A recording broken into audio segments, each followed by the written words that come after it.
Le projet Voix et leadership des femmes VLF fait la promotion des femmes du Mali, de Haïti et du Sénégal. Elles sont regroupées en mouvements associatifs féminins dans leurs pays respectifs, ceci pour une meilleure prise en compte des droits des femmes, des filles et de l'égalité des sexes. Il faut davantage renforcer la solidarité entre les différentes organisations de la société civile. On parle de solidarité féminine, mais également cette solidarité sous-régionale. Pourquoi pas? Un autre élément qui a été noté, c'est la résilience financière des organisations de la société civile de femmes, qui est incontournable pour pouvoir aller vers la durabilité. Pour le Sénégal, on investit 6,6 millions dans 20 organisations et 5 réseaux.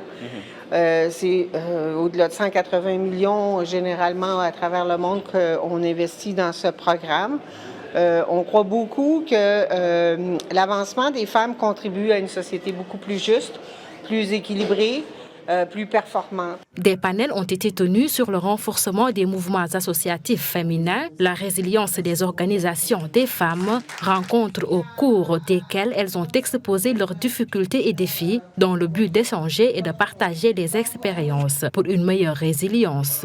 Si le contexte est différent, pour en Haïti, il n'y a pas l'intérêt de se battre pour le mariage et forcer des enfants. Il n'y a pas ça en Haïti, ni l'excision des femmes, mais il y a d'autres types de violences physiques, viol sexuel, économique que nous luttons.